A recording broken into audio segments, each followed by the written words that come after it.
안녕하세요. 반갑습니다. 두 번째, 이제 세 번째 수업 시작하겠습니다. 2020학년도 2학기 한마음 2학년 분들하고 이제 수업을 진행을 할 텐데요. 제가 맡은 과목은 여러분들과 한 학기 동안 수업을 할 과목은 사회복지조사론입니다. 그동안 이제 그 수업을 좀 진행을 해오면서 사회복지조사론을 굉장히 다들 어려워하시더라고요. 왜냐하면 조사론이라는 것 자체가 어떻게 하면 클라이언트의 욕구를 과학적인 방법으로 조사를 해서 그거를 프로그램으로 만들거나 아니면 어떤 그 정책을 만들 때 어떻게 그것들을 만족할 수 있던 어떤 객관적이고 합리적인 자료를 만들어낼 거냐, 조사를 통해서 욕구가 뭔지 정확히 드러내 줄 거냐, 또 우리가 이야기하는 그동안 이제 1년 반 동안 공부를 하시면서 느꼈던 것처럼 효과성, 효율성, 목적성 이런 여러 가지 방법들을 통해서 그런 것들 어떻게 추구할 거냐 하는 부분들이 많다 보니까 많이 어려워하시기도 하고, 또 너무 좀 이렇게 재미없이 흘러가는 거 아니야? 이렇게 생각을 하시는 분들이 많이 계시던데 그럴 걱정은 없으시고요. 제가 좀 이렇게 재밌게 풀어서 함께 공부할 수 있도록 하도록 하겠습니다. 그 시수는 이제 3시간, 그 다음에 3학점이고요. 다만 이제 수업 시간이 변경이 될 것 같습니다. 이제 어제 이제 확정이 됐는데 프로그램은 놔두시겠지만 제가 이제 여러분들 토요일 날 아침에 첫 시간에 시작을 해서 3교시 3시간 동안 수업을 하도록 수업이 이렇게 변경이 됐고요. 그래서 8시 45분서부터 그 다음 수업이 10시까지 제가 수업을 진행을 하도록 하겠습니다. 여러분들도 좀 어려우시지만 좀 학교에 조금 일찍 나와 주시고 많이 피곤하겠지만 첫 시간에 같이 수업을 하도록 하겠습니다. 수업 평가는 출석 점수 20점, 중간고사 30점씩 해서 60점, 그 다음에 수업 태도 20점, 그래서 총 100점 만점으로 한 학기 수업을 평가를 하도록 하겠습니다. 저희가 수업이 지금 이제 온라인 수업으로 하시고, 또 온라인 수업이 아니라 이제 일반 수업을 하시는 분들이 또 2분 계셔서 이제 오프라인 수업도 제가 대면 수업도 진행을 할 거고요. 또 온라인으로 2분을 위해서 사이버 캠퍼스에 수업을 녹음을 해서 탑재를 할 겁니다. 그래서 사이버 캠퍼스에 하시는 분들은 이제 매번 수업이 끝난 후에 수업 매주별로 레포트를 좀 간단하게 내실 수 있도록 드릴 거니까 그것들을 지난 학기에서처럼 이제 매주 공통질의 사항에 좀 잘 생각들을 정리를 하셔서 질문에 답을 좀 해주셨으면 좋겠고요.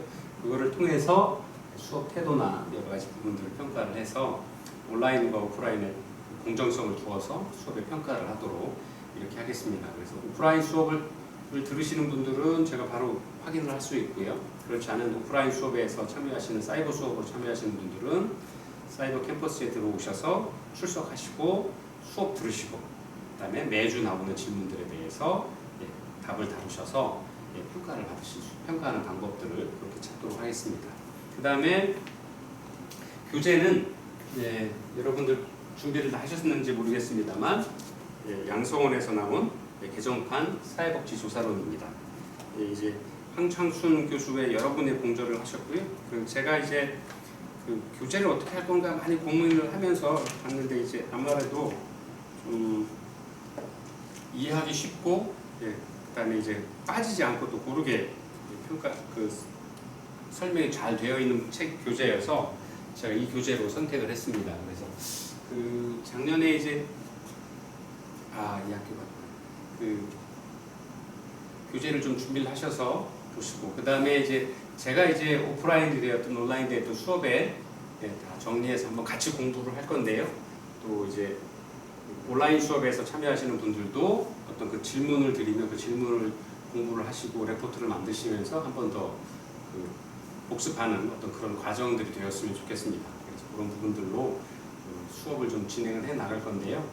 물론 이제 오프라인 수업도 해야 되고 녹음도 해야 돼서, 아니면 이걸 줌으로 해볼까 여러 가지 고민도 했습니다만, 이제 컴퓨터 사용이나 아니면 일과 토요일 날 일하다가 갑자기 컴퓨터를 보실 수도 없는 거고, 또 젊은 학생들과는 또 다른 케이스여서 이렇게 녹음을 해서 하는 걸로 진행을 할까 고민을 하고 있습니다. 그래서 여러분들이 좀 어려우셔도 좀 같이 좀 잘 참여해 주셨으면 좋겠고요. 네, 많은 교수님들도 이제 오프라인 수업도 하고 온라인 수업도 하니까 실제로는 뭐 2배, 3배 많이 일들을 하시고 계셔서 예, 저도 그렇습니다만 좀 소홀해지거나 아니면 좀 어려워질 수도 있을 것 같습니다. 그럴 때는 좀 어떤 소홀한 부분이 있거나 단호하게 얘기해 주세요. 그러시면 저도 좀 바꿀 수 있는 부분들을 바꾸고 여러분들 위해서 더 노력해야 된다라면 더 노력을 해서라도 여러분들 수업에 좀 함께 더 여러분들을 위해서 더 노력을 하는 그런 자세를 보이도록 하겠습니다. 그래서 그런 부분들에 대해서는 아무 때고 질문이라든가 아니면 좀 개선점이라든가 건의사항이라든가 이런 게 있으면 아무 때고 말씀을 해주셨으면 좋겠습니다. 같이 몇 학기 공부를 하셨으니까 연락처랑 다 아니까 그런 부분들은 넘어가고요. 오늘은 첫 시간이니 많지 그 OT 중에서 아까 첫 시간에 이제 사회복지사가 어떤 일을 해야 되는지 어떤 자세를 가져야 되는지에 대해서 잠깐 말씀을 드렸다 그러면 제가 요즘 이제 관심 있는 게 사람들과의 관계거든요. 관계에 대해서 한번 이렇게 나름 정리를 해봤는데 같이 OT 시간이니까 편안하게 수업을 진행해 보도록 하겠습니다. 편안하게 좀 들어주셨으면 좋겠습니다. 스마트한 관계 기술이란 제목인데요. 요즘 이제 스마트라는 이야기가 굉장히 화두가 되고 있죠. 현명한, 한국말로 하면 번역한다 그러면 굳이 현명한, 슬기로운 뭐 이런 정도 스마트 표현이 될 것 같은데요.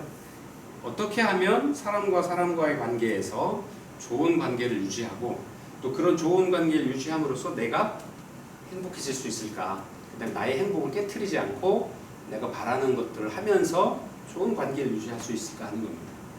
근데 이제 부제목이 모두에게 좋은 사람일 수는 없다라는 겁니다. 또 저서 책도 있는데 가오이안이라는 미국에 있는 많은 그 관계에 관한 부분들에 대한 학자가 쓴 책도 이거 참고를 했고요. 이거 같이 볼까요?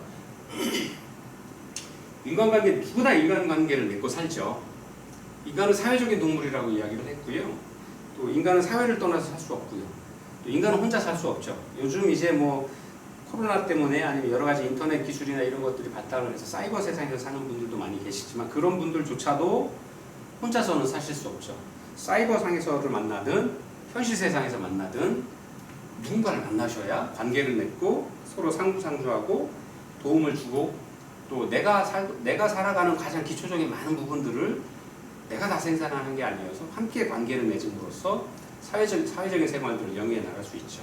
요즘 이제 가족, 형제, 친구, 이웃, 지역사회, 인종, 남성, 여성, 반려동 할 거 없이 나도 모르게 그림에서 보여지는 것처럼 수많은 관계들을 맺고 사시죠. 요즘에 이제 더구나 스마트폰 하나 있으면 전 세계 어디든 일상생활에서도 여러분들 스마트폰 하나로 많은 문제들을 다 처리해 나가고 계시잖아요. 저도 전에는 은행이나 뭐 이런 증권이나 어떤 것들도 다 가서 직접 사람을 만나서 일을 했지만 지금 온라인으로 송금하고 휴대폰으로 결제하고 물건 샀을 때 사서 인터넷으로 주문해서 결제도 해서 그 다음 날이면 집으로 오고 하는 이런 것들.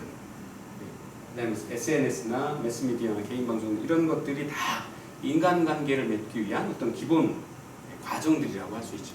우리는 이렇게 많은 인간관계를 맺고 있습니다. 오히려 옛날 과거 시대보다도 현대사회에서 더 복잡해진 현대사회에서 더 많은 인간관계를 맺고 있고 더 복잡한 인간관계를 맺고 있죠. 그 과정 중에서 꼭 좋을 수만은 없는 거죠. 갈등도 있고 역경을 겪을 수도 있고 그 과정들이 지난할 수도 있고 그렇지만 그걸 무시할 수는 없는 거죠. 그게 사람 살아가는 과정이라는 거죠. 그리고 그게 인간관계에 맺어질 수 있는 거죠. 그래서 이 시간에는 나의 인간관계를 한번 돌아보고요. 그 다음에 그렇게 함으로써 관계의 끈이 어떻게 만들어져 있는지 그 다음에 그런 관계의 끈에서 내가 정말 행복하고 자유로운지 또 필요 없는 관계를 맺고 있는 건 아닌지 그 다음에 이 관계라는 게 나와 다른 사람과의 관계 이런 잊어져 있는 끈들이 정말 필요한 건지 소중한 건 관계로 맺어지고 있는지 아니면 정말 필요 없는데 있으나 마나한 건지 아니면 있으나 마나한 정도가 아니라 나한테 피해를 주고 나한테 어려움을 주는 관계는 아닌지를 평가를 해보고 그런 관계들을 잘 만들어 나갈 수 있도록 해야 됩니다. 잘 유지해 나갈 수 있도록 해야 됩니다. 서로 도움 주고 도움 받을 수 있고 서로 윈윈할 수 있는 상생할 수 있는 그래서 서로 발전할 수 있는 것도 그런 관계로 만들어 가고 있느냐 하는 것들을 한번 되돌아보겠다라는 거죠. 그래서 그렇지 않은 관계라 그러면 어떻게 해야 할까요? 관계를 좀 바꿔야죠. 오히려 너무 많은 관계를 맺음으로써 본인이 하고자 하는 일도 못하고 힘들어하고 그럼으로써 스트레스 받아서 내 정상적인 행복한 생활이 이루어지기 어려운 관계들을 맺고 있다라 그러면 그런 관계는 어떻게 해야 할까요?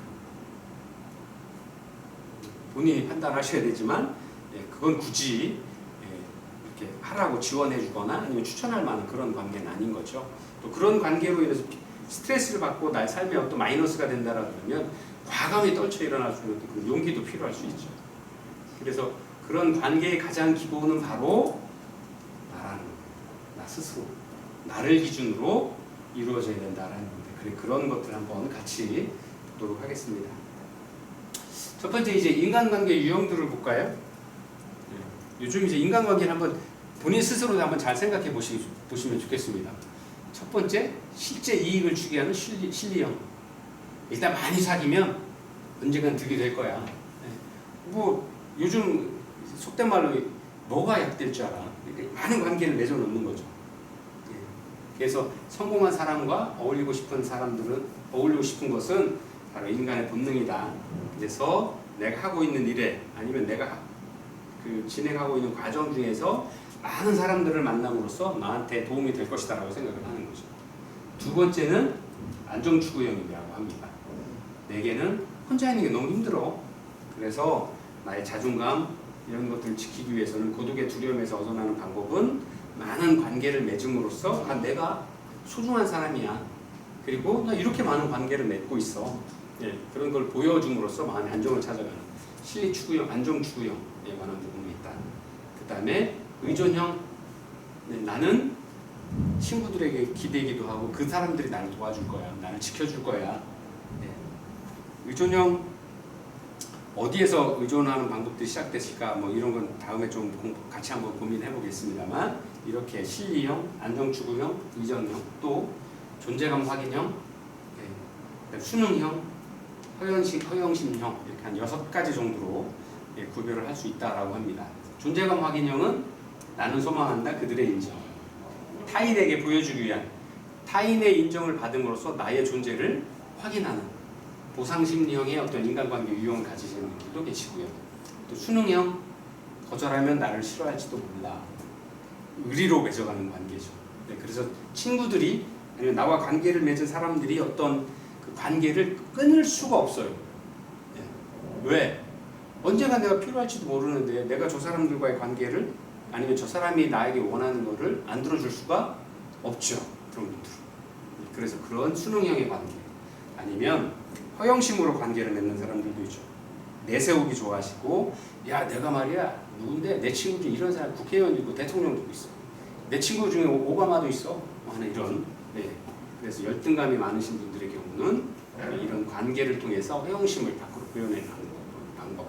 그래서 이렇게 6가지 관계 유형들을 가지고 있는 것들이라고 보여집니다. 물론 뭐 이렇게 이걸로 다 표현할 수는 없겠지만 대표적인 관계들이 이렇게 많이 보여지고 있고요. 나의 관계 유형들을 그럼 한번 진짜로 한번 고민을 해보실 필요가 있을 것 같아요.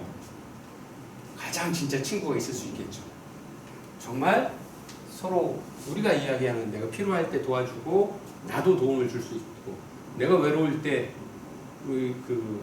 여러분 옛날 우리 유행가 여러분도 있죠. 내가 외로울 때 누가 여러분 하는 것처럼 내 친구가 있을 수도 있죠. 그 다음에 진짜 친하게 지내는 친구. 평생에 1명, 2명만 있어도 성공한 인생이다, 성공한 삶이다, 성공한 관계 유형이다 이야기하는 친구들. 그 다음에 보통 친구. 취향이나 취미, 관심사가 같아서 나와 소통하고 편안하게 지낼 수 있는 친구. 세 번째가 이제 협력형 친구입니다. 업무 또는 직장에서 서로 관계를 맺고 공과 사를 이야기를 할 때 공적으로 어떤 관계를 맺어 있는 친구. 또 실리형 친구, 실제 이득을 서로 주고받을 수 있는. 그래서 업무를 빼고는 좀 사적인 부분까지도 친하게 지내는 부분들을 좀 어려움을 겪을 수 있지만 그런 친구들. 그래서 실리형 친구, 협력형 친구, 보통 친구, 진짜 친구. 또 이렇게 피라미드 형태로 나눠집니다. 실리형 친구는 우리가 관계를 맺는 업무적으로나 아니면 일상생활에서의 관계면 더 많은 수가 있을 수 있겠죠. 그 다음에 조금 더 그거보다는 적은 협력형 친구, 그 다음에 보통 친구, 그 다음에 진짜 친구. 갈수록 수가 줄어들겠죠. 어쨌든 이렇게 관계 유형들을 구별을 한다라고 합니다. 그러면 나는 이 중에 어디 속할까요? 내가 지금 생각하는 내 친구는 이 중에서 어디? 실리형? 협력형? 그냥 보통 친구? 그리고 진짜 친구? 어디 들어갈까요? 나의 친구는 나를 어디로 생각할까요? 나는 진짜 친구예요? 아니면 그냥 친구일까요? 내가 나의 친구한테 바라는 건 뭘까요? 그리고 내가 바라는 만큼 나도 나의 친구들한테 인정받고 있을까요? 그건 각자 이제 고민을 좀 해보시면 좋겠습니다. 네. 정답이 없죠? 그 사람과의 관계가 앞으로 이제 몇 가지 예를 드릴 건데요. 멀리 해야 될 사람, 가까이 할 사람, 두 가지, 두 번째 한번 같이 보도록 하겠습니다. 멀리 해야 될 사람 첫 번째, 그들과 함께라면 될 일도 안 되는 관계. 이런 관계는 좀 멀리 하셔야 되겠죠. 첫 번째, 빌린 돈을 갚지 않는 사람, 즉 금전 관계가 좀 이렇게 깨끗하지 않은 사람, 정확하지 않은 사람들. 그다음에 두 번째, 이익에 따라 얼굴을 바꾸는 사람. 아까 이야기한 실리형 친구겠죠. 실리형 관계죠. 업무적으로 관계되는 사람이겠죠. 근데 그 중에서도 자기가 좀 이익을 보면 뭐 친구인 것처럼 하지만 손해 볼 것 같으면 얼굴을 확 바꾸는 이런 사람들이라 그러면 굳이 가까이 할 이유가 없겠죠. 세 번째, 타인의 고통을 즐거워하는 사람. 네 번째가 감사할 줄 모르는 사람. 내 주변에 이런 사람들이 많다라 그러면 멀리 해야 되겠죠. 또 그들과 함께라면 안 될 일도 된다. 가까이 해야 될 사람. 어려울 때 힘이 되어줄 수 있는 사람. 상처를 보듬어 줄 줄 아는 사람. 아, 그래, 그럴 수 있어. 너는 지금 상처받아서 누군가가 필요하겠구나. 내가 네 옆에 있어줄게.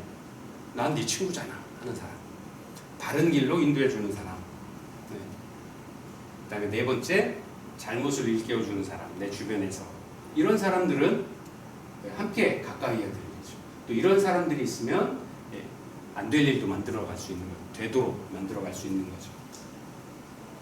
나는 이런 친구가 되고 있나요? 이 친구들한테 먼저 손 내미십시오. 그래서 그렇게 하려고 그러면 멀리 해야 될 사람, 가까이 해야 될 사람, 과연 나는 멀리 해야 될 사람인지, 아니면 가까이 해야 될 사람인지, 내 친구들이 나를 어떻게 판단하는지, 아니면 나는 내 친구를 어떻게 판단하는지, 나와 관계 맺은 사람들 어떻게 판단해야 될 거라고 그러면 앞으로 내가 누구나 가까이 해야 될 사람으로 관계를 맺고 싶겠죠. 그러려고 그러면 어떻게 해야 되느냐? 첫 번째, 관계의 원칙을 세워야 되는데요.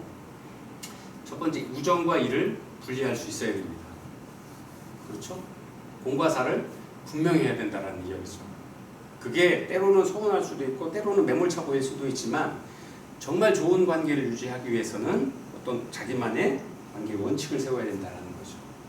그 다음에 두 번째, 우정은 이용의 대상이 아닙니다. 판단의 대상이 아니고 평가의 대상이 아니라는 이야기죠. 우정은 우정인 거죠. 사람은 사람으로서, 관계는 관계로서 대해줘야 된다는 거고요. 세 번째, 나쁜 일을 같이 하는 건 참된 우정이 아니에요. 의리라고 이야기를 하죠.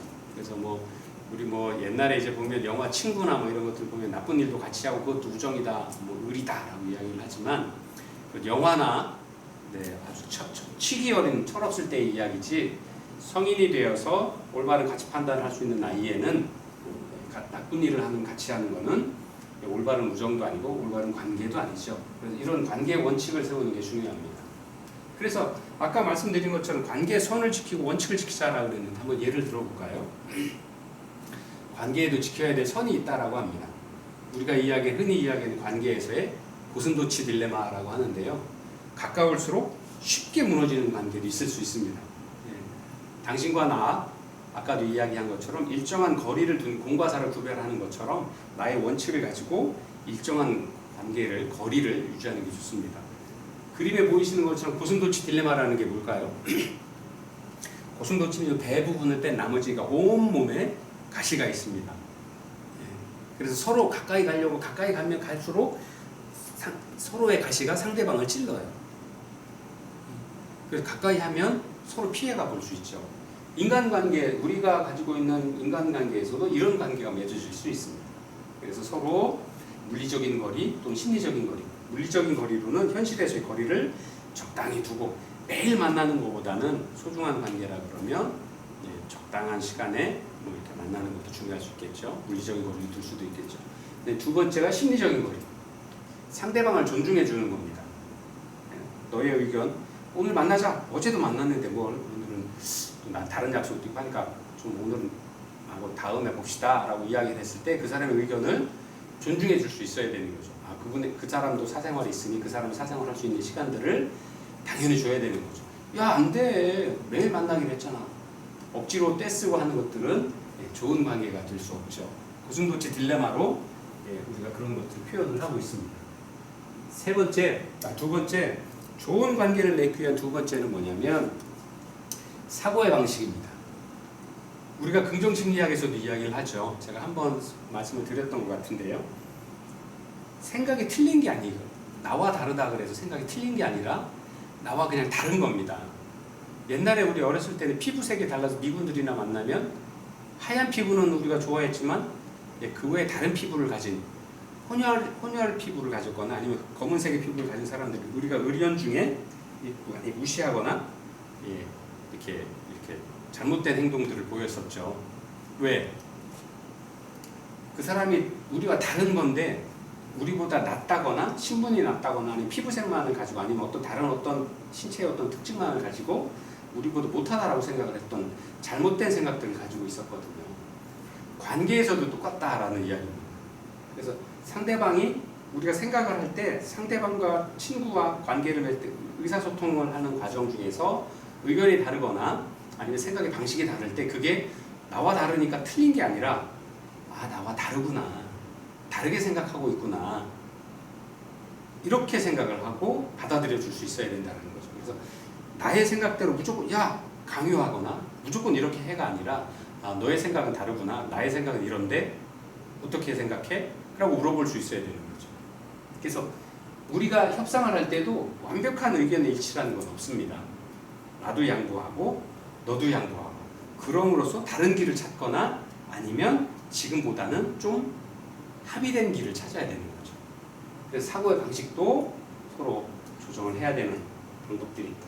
세 번째가 감정의 거리에 대한 부분, 생각에 관한 부분, 마지막으로 세 번째가 감정에 관한 부분들. 감정에 대한 방법도 나와 다를 수 있다는 겁니다. 그거는 좋은 관계를 맺으려고 그러면 상대방의 감정까지도 생각이나 감정, 거리까지 행위나 그런 관계에 있어서의 관계까지도 이해할 수 있어야 된다는 겁니다. 잘못하면 감정을 파괴하거나 내가 책임을 회피한다거나 아니면 자존감을 헐뜯거나 이런 것들을 통해서 자존감을 낮출 수 있거나 하는 것다라는 거죠. 사람은 이렇게 많은 행복하고 슬프고 두렵고 화나고 서프라이즈하고 놀라고 그 다음에 이게 싫어하는 이런 많은 감정의 선들을 갖고 있습니다. 그래서 그런 것들이 늘 일치하거나 강요하거나 할 수 없다라는 거죠. 그런 것들은 순수한 자기만의 방법이기 때문에 자기만의 마음이기 때문에 이런 것들을 우리가 관계에 있어서도 잘 지켜주고 존중해 줄 필요가 있다라는 겁니다. 자, 그래서 이러한 부분들은 이제 여러 가지가 옵니다. 인간관계 테스트도 하고요. 하는 부분들이 있는데 이런 것보다는 좀 넘어가고요. 우리가 그렇게 되면 이제 정말 많은 관계들을 맺고 있고 합니다. 또 때로는 이런 관계 때문에 정말 스트레스도 받고 일상에 어려움을 겪기도 합니다. 그리고 실제로는 일상생활에서 관계를 많이 맺고 그런 관계들 속에서 어려움들을 겪는 일들이 많죠. 그런 것들 때문에 많은 스트레스를 받거나 일상의 생활에 지장을 초래하기도 합니다. 그래서 우리가 한번 곰곰이 생각해 볼 필요가 있어요. 아까 처음에 말씀드렸던 것처럼 나는 상대방에게 어떤 친구인지, 그다음에 저 친구는 나한테 어떤 친구인지 이런 것들을 곰곰이 생각을 해서 필요하면 군중 속의 고독, 정말 많은 관계를 맺고 있지만 정말 내가 도움을 주고 받을 수 있는 건전한 관계, 그 다음에 내가 서로 윈윈할 수 있는, 상생할 수 있는 관계를 만들기 위해서는 나 스스로도 연락처에 대한, 관계에 대한 다이어트를 해야 될 필요가 있다. 관계를 재정립할 필요가 있다.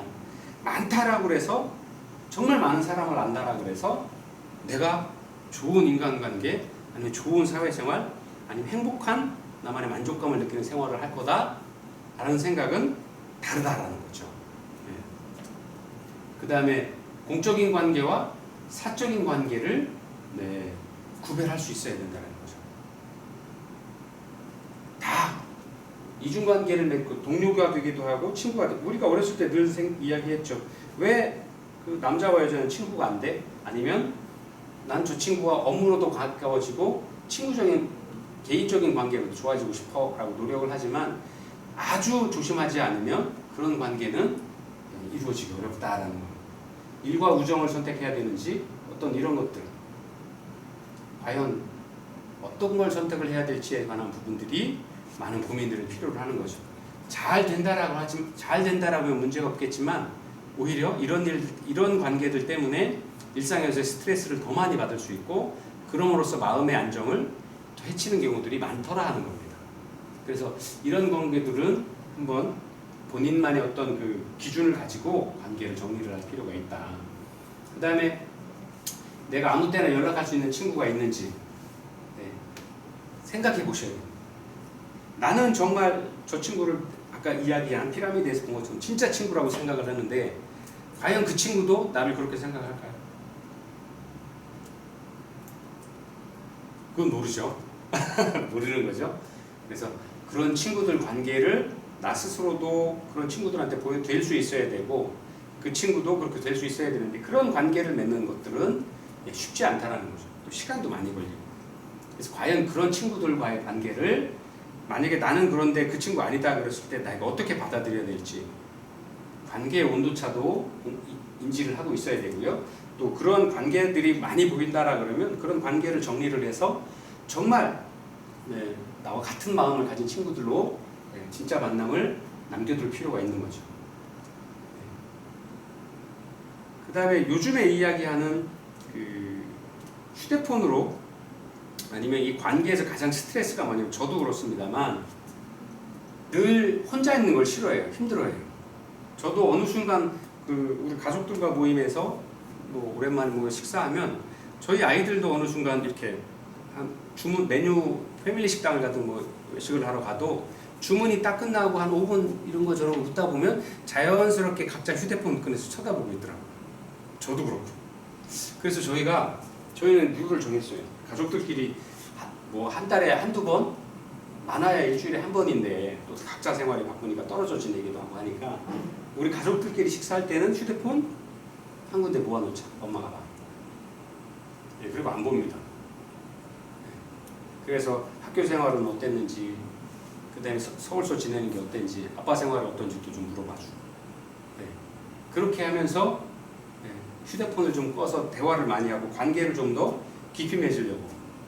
왜냐하면 저도 이제 제 경험입니다만 아이들이 서울로 간 지가 이제 한 4년, 5년째 돼가는데요. 큰 놈은 이제 6년 차 되는데, 큰 놈이 애인이 있는지 정도, 그 애인과 몇 년 사귀었는지 정도, 그다음 직장 이제 잡아서 하니까 직장에 어디 있다라는 근무하는 정도만 알지, 그 외의 것들을 잘 알지 못해요. 이제 대학교 다니는 작은 딸도 학점은 잘 받고 있는지 성적표도 아직 한 번 본 적이 없어요. 그냥 물어본 거지. 물론 제가 이제 여러 가지 생각들을 하고 개인의 프라이버시를 존중하면서 필요한 것들을 잘하고 있으리라는 믿음을 갖고 있어서 그렇기도 하지만, 그런 것들에 대한 이야기들을 많이 할 시간들이 없어요. 그래서 가족끼리 식사할 때만이라도 모여서 그런 이야기를 좀 진지하게 서로 할 수 있도록, 그래서 휴대폰도 내려놓고 하거든요. 근데 이제 이런 것들이 바로 개인이 혼자 있을 때, 관계에서 봤을 때는 누군가와 계속 내가 연결되어 있고, 내가 누군가의 관계를 맺고 있고, 누군가가 절친한 어떤 관계 속에서 지내고 있다는 것들을 반대로 표현하기 위해서, 그런 것들을 위안을 삼기 위해서 휴대폰을 쳐다보는 게 많다라는 거죠. 늘 SNS에 궁금해하고 잠깐이라도 없으면 불안하고. 계속 지나다 보면 휴대폰 울리는 거, 아니면 카톡이 와서 계속 내가 꼭 답을 해줘야 될 거. 근데 실제 그렇던가요? 제가 한번 이런 이야기를 한 적이 있어요. 친구들한테. 내가 일주일 동안 없어져도 나한테 연락이 끊겨 나한테 전화할 사람? 제가 보기엔 가족들 빼고는 한 둘, 셋, 넷 요거밖에 안 될 것 같아요. 다들 그냥 일상이니까 그냥 지나갈 것 같아요. 과연 그 친구들이 어디에 범주에 진짜 친구에 속할지 아니면 업무상의 관계, 편한 관계에 속할지는 본인만이 알겠죠. 이런 것들은 바로 내가 혼자 있는데 익숙하지 않아서 그래요. 그 다음에 혼자 자신을 바라보고 혼자만의 시간을 갖는데 익숙치 않아서 관계를 통해서 그런 불안감들을 씻어내기 위한 어떤 과정들이 아닌가, 그런 표현들이 아닌가, 이렇게 생각이 되거든요. 정말 좋은 관계를 맺고 내가 정말 행복한 사람이 되려고 그러면 혼자 있는 시간, 그다음에 나만의 자존감을 높여서 나만의 행복들을 찾을 수 있는 어떤 노력들도 해야 된다는 거죠. 세상은 오히려 관계 속에 맺고 있지만 그 관계로 스트레스를 받기도 하고 또 그 관계가 없어짐으로써 편안하고 행복해질 수 있다는 거죠. 그래서 그런 것들을 좀 생각을 해보셔야 된다는 겁니다. 그래서 관계를 지켜야 될 때 나의 존재감, 그 다음에 그런 나의 소중함들을 다른 분들한테 어필할 수 있으려고 그러면 스스로 나의 존재감도 높아야 되고 내 스스로에 대한 만족감, 행복감들이 높아져야 되더라. 그래야 그런 사람들이 좋은 관계를 맺더라 하는 겁니다. 그래서 그러려고 그러면 어떻게 해야 되느냐? 혼자만의 생각들을 할 수 있어야 되는 거예요. 독립적인 어떤 생각들을 갖고 있을 수 있어야 된다는 거죠. 그래서 나의 사교의 본질은 실리를 찾는 거고 가치를 교환하는 거기 때문에 나의 가치와 나의 고유 가치들을 잘 만들어서 내 마음속에, 이 가슴속에 향기로서 잘 표현해낼 수 있어야 되는 거죠. 근데 혼자 익숙해질 수 있어야 됩니다. 여러분들 한번 생각을 해보세요. 여러분들 인생의 삶에 있어서 어떤 결정을 하거나 어떤 내 인생의 진로를 결정을 할 때, 선택을 할 때 친구들한테 도움도 받기도 하고 부모님한테 도움도 받기도 하고 여러 가지 도움들을 받으셨겠지만 그 결정을 하는 가장 마지막 사람 누구시죠? 본인 혼자셨잖아요. 지금 살고 있는 내 모습이 나의 관계의 시작이 바로 나로부터 시작이 된다고 그러거든요. 그렇죠? 내 인생을 누가 책임져 줄 수 있는 것도 아니고 내 선택의 결과에 대해서 그 책임도 오롯이 내가 져왔잖아요.